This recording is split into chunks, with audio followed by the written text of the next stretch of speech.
Hi everyone, apa kabar? My name is Chevy and welcome back to my channel. Last week we learned the basic greetings of when you meet someone, where apa kabar means how are you, sihat means well, and sudah makan means have you eaten. Before we begin today's lesson, let's go over the vowel pronunciation in the Malay language again. Last week I missed out another pronunciation for the letter E, so I'm going to go over that today. A, E, I, O, U.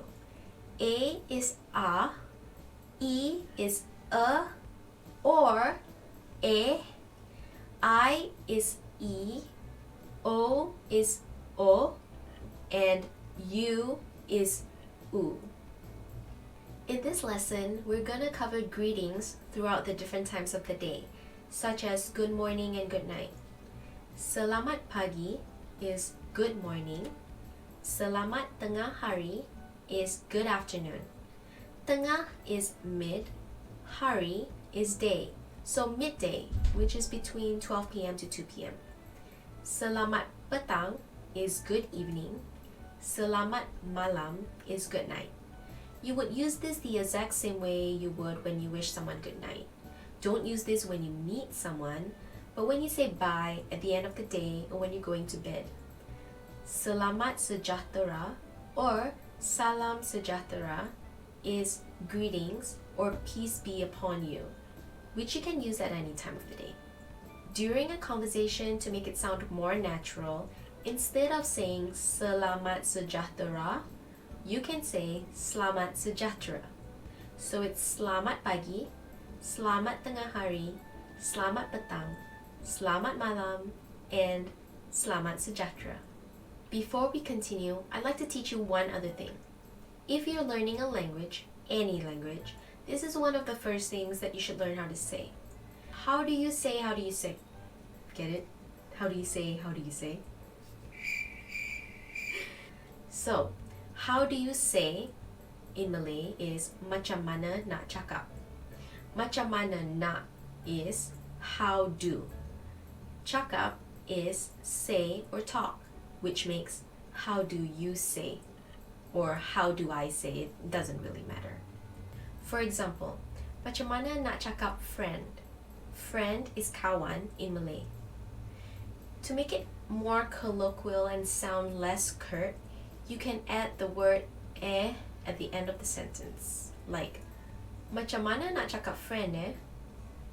When it comes to the word you don't necessarily have to add it at the end of the sentence, as it really depends on the situation. The word does not have any particular meaning and is mainly used as an interjection, like do you play the guitar? Or the equivalent to oi when you're angry, like hello, or seriously? Throughout the tutorial videos, I'll be introducing story characters every now and then. We will meet our very first character, who is Cikgu C. Cikgu is teacher in Malay, and C is just the initial of the teacher's name. In Malay, the letter C is pronounced as ch, not k or s.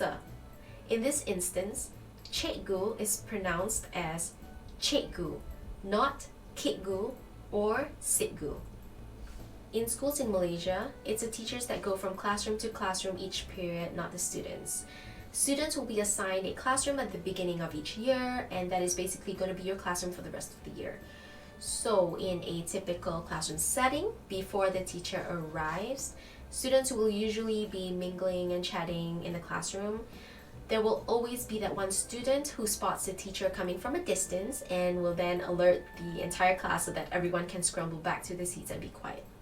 When the teacher steps into the classroom, the class monitor, aka head of the classroom, will ask everyone to stand up. He or she will then proceed to greet the teacher, and the rest of the students will repeat after the class monitor. Weh, cikgu datang weh, cikgu datang, which means teacher is coming. Bangun semua. Bangun means get up. Semua means everyone. Selamat sejahtera, cikgu. Selamat sejahtera, Cikgu. Selamat sejahtera. Okay, boleh duduk. Boleh means can. Duduk means sit. Boleh duduk means you can take your seats or you can sit down. I'm starting a new word of the day section in my Malay tutorial videos. It's not only going to consist of Malay colloquial or slang words, but slang words used in Malaysia in general. Since we did not have a word of the day in my first video, and also because I'm just super excited about this section, we're gonna have 2 words of the day today. Entah means don't know or have no idea. Kot, not coat, but kot is an informal word for mungkin, which means maybe or I guess. If someone asks, why were there only 5 students in class today? You can answer, Entah, tak sihat kot, which means I don't know, feeling unwell, I guess. Another example is when someone asks, I wonder why there were only 5 students in class today. Do you think it's because they've all come down with a cold? You can answer, Ya kot, which means yeah, I guess so. Alright, let's do a quick recap of what we learned today. Hi, selamat pagi. Selamat pagi. I wanted to ask, macam mana nak cakap friend I'm not sure. Friend in Malay is Kawan kot. Ah yes, Kawan. By the way, why wasn't your Kawan in class today? Entah, tak sihat kot. Okay, that's the end of today's lesson. I hope it wasn't too overwhelming. I do try to keep it as short and precise as possible. You can find everything we've learned today in the description below. If you have any feedback or questions, I'd love to hear from you. Also, if there's something you would like me to cover in the next lessons, please feel free to put them down in the comments below. Don't forget to like, share, and subscribe if you enjoyed today's lesson. Thank you, and I'll see you in my next video. Bye!